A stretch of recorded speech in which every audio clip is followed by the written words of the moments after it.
right, it's another week, so that means another episode of the Acolyte. This is episode 3 called Destiny. And what I noticed about this one is that this is actually the first episode of the season so far that has just one title, because the first two had double titles, and that's because we were following May and Osha separately. And I felt like the titles were relevant to one of the characters, and this is just one title for both of the characters. So I thought that was cool, and I wonder how these episode titles are going to go for the remainder of the season. And this episode is exactly what I wanted last week, because when I was talking about last week's episodes, both of them, I was just saying like, oh, I thought the episodes were good, but I am missing some flashbacks. I would like some flashbacks. I would like to see what happened instead of hear from people. Well, this entire episode is the flashback that I've been wanting. And I was very glad about that, because I thought that maybe we have to wait longer for it. Like maybe they would sprinkle it in certain episodes, or maybe it would be later in the season. No, here it is, right here. Everything explained. So we see how Osha and May are as kids. They're actually like a little rebellious, and that probably comes because of, their heritage. Apparently, they are witches. Like we see their mothers. I'm honestly not entirely sure how this works, because, in all honesty, I am just familiar with, how people get kids, like through sex. The explanation here is very weird, like through the force and everything. And I was just like, okay, that is a very weird, interesting take. I'm on board with it, though. I'm like, okay, this actually kind of, explains how Anakin came to be, because Anakin had no father either. Shmi just raised him, as she said. And I found that this episode actually had quite a lot of parallels with the Phantom Menace, with young Anakin. We'll get to that later when I get to all the details. But yeah, I thought there were a lot of parallels going on. It's like poetry, it rhymes, as George Lucas would say. But when we meet these witches, they are actually talking about the Jedi like they're a bad thing. Like, oh, we want to stay away from them, and we've been able to hide for so long. But of course, the Jedi actually come to visit them. And apparently the Jedi had been watching May and Osha already, like in the woods, apparently. So yeah, there's some tension going on. And the moment that they meet, I was quite tense. I was like, oh my God, what is going to happen? Is it just all going to go down right here? Not just yet, but there's definitely a good amount of tension going on, where I was very much like on the edge, like, okay. But the thing is that Osha is actually not too interested to become one of the witches, and May is. But Osha is actually interested by the Jedi. And the moment that the Jedi show up, she just moves through the crowd, and she's like, hey, I'm actually interested. And then Sol shows her the lightsaber, and she's like, this is actually something that I could get behind. This all looks very cool. And yeah, May is just looking at her like, what the hell are you doing? This is not our way. And it's also interesting that, May and Osha are supposed to be quite similar because they're twins, but they are very different personalities. And yeah, it shows in this episode, and also shows in episodes last week in terms of their future selves. Like, these are definitely very different characters. Like, Osha is definitely fascinated by the Jedi. And again, this reminded me of Anakin. Like, the first time that Anakin actually sees Qui-Gon's lightsaber, he's looking, and quickly after he brings it up in conversation, like, I saw your laser sword. And Osha has the same fascination, it seems. Like, ooh, she's fascinated by all these things that she doesn't know. Also, what was interesting, I noticed last week in the first episode already that May had a mark on her forehead and Osha didn't. And now we see why that is, because apparently when they're doing the ritual for the witches, May completes the ritual, at least to a certain degree, where she has the mark, and Osha doesn't. So that's why they have the different markings. But eventually the witches agree to let the kids go to the Jedi the next day and have them be tested as the Jedi want them to be tested. And the next day, and then go to the Jedi ship, and they have the same tests essentially as Anakin. Like, Anakin has some blood sample taken from him, and Qui-Gon is like, oh, hey, Obi-Wan, can you check this for the M word? I don't really want to say it, but you know what I'm talking about. And then also later, when he's facing the Jedi Council, they're holding this thing with, images of a certain thing, and he needs to tell them what's on the image.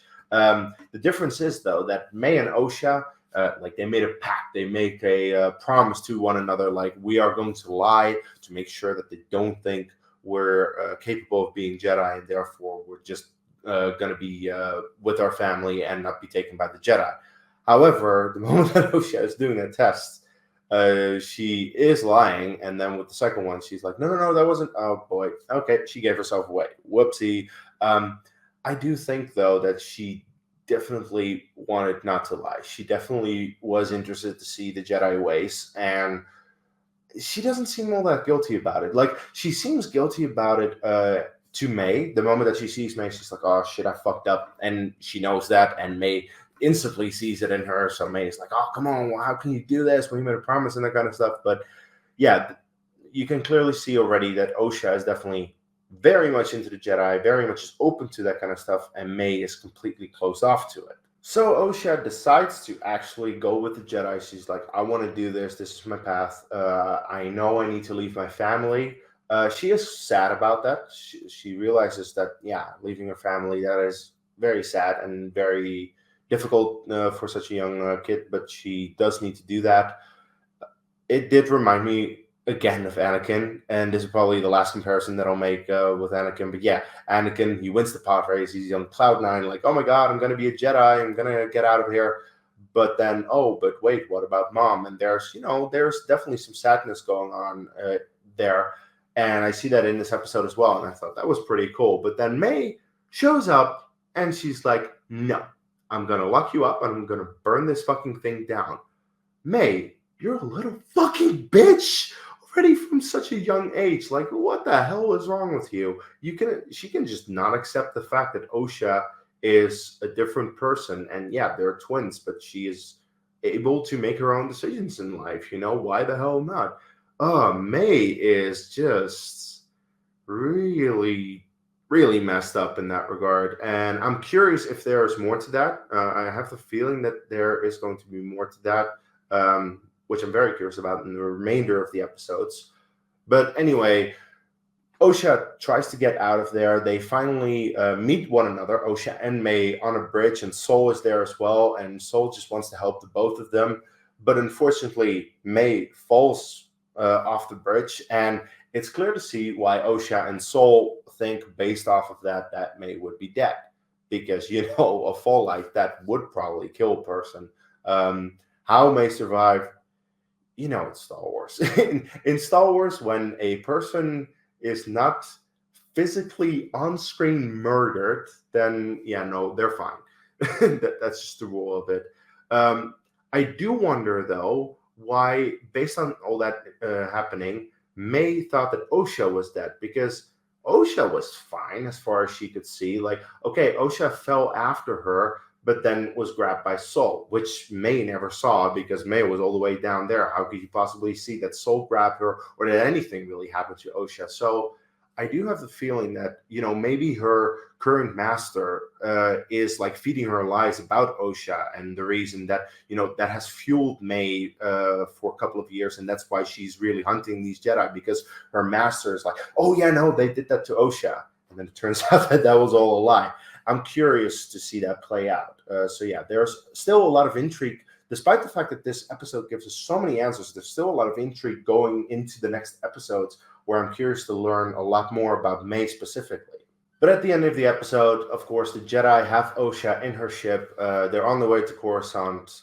And I do want to also give credit to the acting so far in the show. I do think the actors are all very well cast, and they give a very heartfelt performance, like especially these two kids, because kid actors are very difficult to get right sometimes. And I think these kids of Osha and May, they did a great job in this episode, and I'm honestly very happy to see that this has a very good cast of talented actors who can play these roles well and give us some good emotion when we need to have it. Now, just before the end credits play, we do see May with like revenge in her eyes. She's like, I'm gonna go on a warpath now, 16 years or so from now, but eventually she's gonna get there, I suppose.